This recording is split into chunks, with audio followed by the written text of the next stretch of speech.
Hey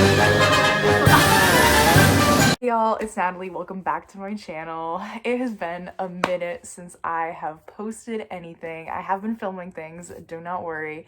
They just have not seen the light of day, as I'm not sure, like an hour of me ranting about early queer representation in books is something that should be on the internet forever. Nonetheless, I'm really excited to start making videos to post again. I have been home for about 3 weeks from school since everything has gone really crazy in the world, and I hope everyone's doing okay, staying safe, and hopefully this video brightens your day. I want to make it very short and sweet to keep things moving. I know you guys are booked and busy with a lot of stuff to do, and today I'm just going to be talking about the books that I read in March. A good thing that has happened from this is I have gotten so much reading done, like so much. I was way behind on my year goal on Goodreads. My Goodreads goal this year is 35 books, as it was for the past few years. I was very behind. Now I'm making progress. I'm a book ahead, so we're loving it. It's gonna be great. So without further ado, I'm gonna go into the 5 books that I read in March.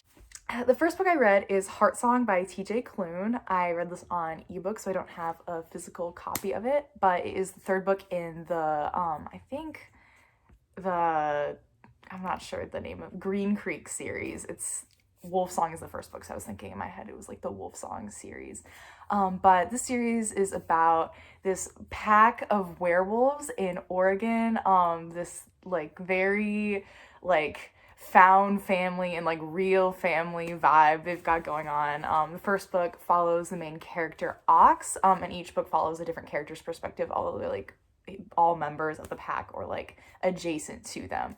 So Heartsong's the 3rd book. I can't really get into the plot of it without spoiling, but it followed my favorite character as like the lead like protagonist, and I really enjoyed it. Like the love story that happened, the plot was not my favorite of the series, but I still really enjoyed hearing from his perspective.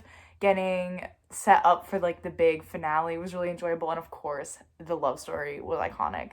So I gave this book 4 out of 5 stars. I really liked it, and I think that if you are in the mood for like a funny, like action-packed but also like a light-hearted series at this time, like if you also want like some queer romance, I would really recommend the Wolfsong series. One of my best friends, Shivani, recommended them to me. I really enjoyed all of them. So Wolfsong, Heartsong's the 3rd. I do think they get better as the series goes on, but I was a fan. After that, I got a lot of free books from my library since I was home, so I ended up reading The Wicked King by Holly Black.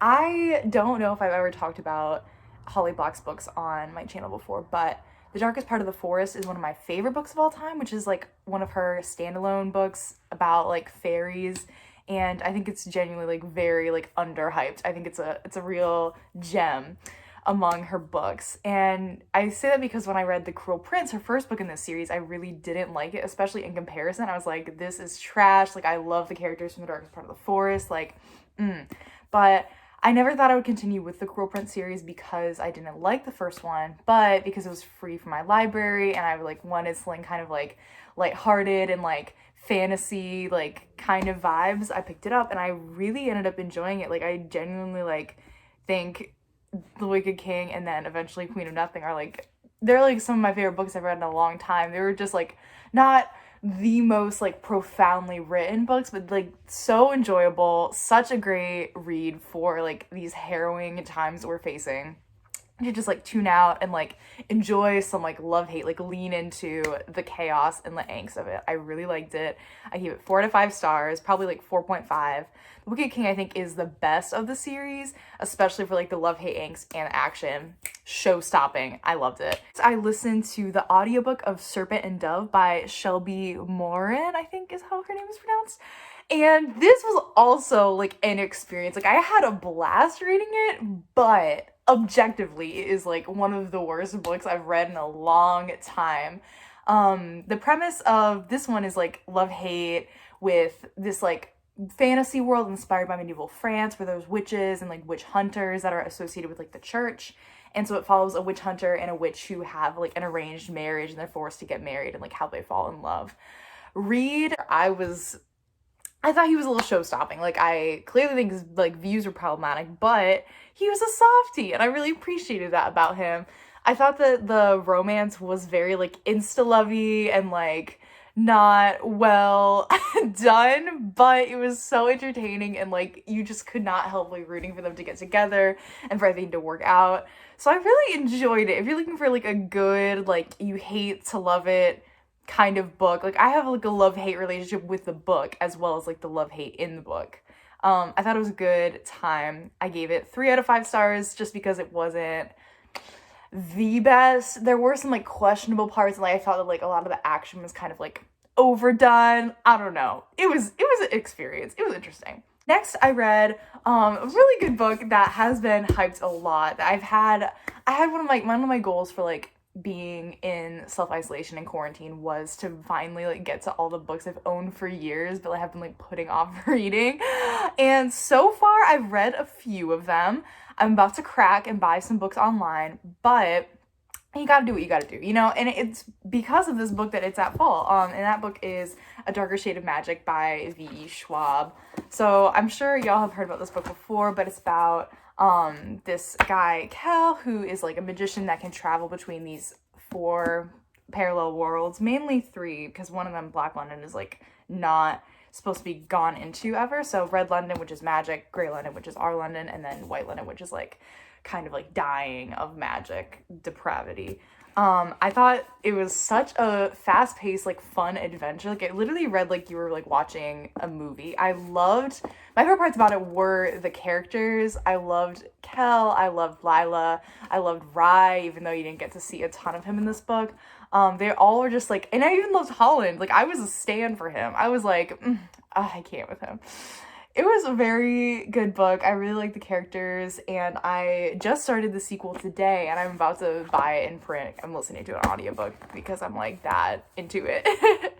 I think for me personally, I can only give it 4 out of 5 stars just because I'm not very like action focused as a reader. It's like a problem with fantasy books for me. Like, if it's too action packed, I'm like overwhelmed. I'm like, y'all need to like calm down, like I'm getting like nervous for you guys. And because there is so many like fighting scenes and like instances where the characters like were almost like dying, I was just stressed. So that is like the only reason that I knocked it down, was because I think it was a little too fast-paced for me.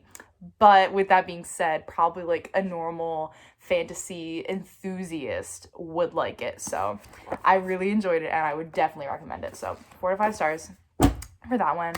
Next, we have a bit of a doozy. I did not really like this book, but I think it might be more of like a my expectations versus like what it actually is kind of thing. And that book is Wicked Fox by Kat Cho. This is another one that I've had on my shelf for a little bit of time, and I thought I would finally get to now that we're in quarantine. And from what I had heard of it, it was like a like K-drama style book about this girl who is a guhimo, which is basically like a part of like Korean folklore, like a 9-tailed fox that has to devour like the ji or soul of men. And so the whole story was following her and kind of like this like love on the side while she like has to deal with a lot of fantastical things that are happening. I really did enjoy, I'd say, like the first half of this book when things were still like more romance heavy and like focused on like the drama of them getting together or not. But the second half of this book kind of took like a darker turn, which like I definitely think a lot of people appreciate and was probably in hindsight like something that happens a lot in like more like soap opera-y like drama style shows. But I did not really expect it. I was thinking it was gonna be like more of like a relationship drama heavy book and not like as harrowing as it was. So I gave it 3 out of 5 stars. I think also just because like I did not enjoy it getting so harrowing, and felt like a lot of the things in the plot were kind of like predictable or like, I don't know, a little overdone. So I gave it 3 to 5 stars. It was good. If you enjoy like urban fantasy, like on the darker side of things, I would definitely recommend it. I definitely really enjoyed like the mythology and like reading something with like Korean inspired like mythology and like a whole like Korean cast of characters was like definitely awesome. I really enjoyed that. I just wish that it wasn't as dark, but I think that might be like a me thing.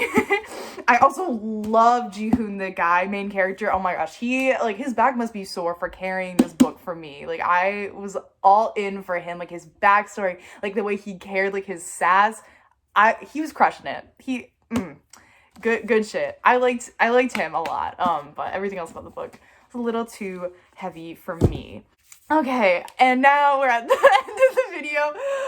The last book that I read this month was my favorite of the month. Maybe one of my new favorite books of all time, ? I've been waiting to make these videos for this book to come in because I was gonna read it. I had it on my audio. I got some Scribd while I've been in quarantine. I was listening to it on audio and I was like, I need to get it in person. I need to like feel it and like underline like every time I'm in pain. Without further ado, it is Call Me By Your Name by Andre Aciman. This book, like I like literally like do not even know what to say. I have 5 out of 5 stars from me. I am gonna make a whole other video like talking in depth about like my thoughts about it, but for now what I can say is that this book, like I'm very like aware. I had avoided it for years because of the controversy surrounding it and like the movie, and I was like under the impression it was like very, very problematic.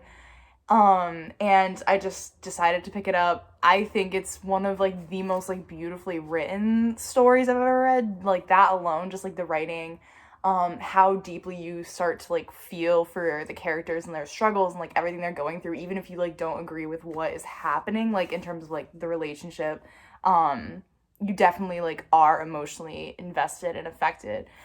And I just feel like it's such like a like human story. Like I feel like anyone could relate to the emotions that Elio experiences, whether it's like intense like desire for someone for the first time and like intense shame for like any attraction, like all these like things that like you go through as a young person, especially like if you're a young like queer person, like dealing with that identity. Like what a show-stopping book, like genuinely. Oh my god. What, like, okay, I can't even speak on it. 5 out of 5 stars from me. My stamp of approval. I can't wait to like reread this and like mark this bad boy up. It was a great time. I also listened to the audiobook narrated by Armie Hammer, so I'm like very bonded with him now. It was great. I don't know what else to say about it.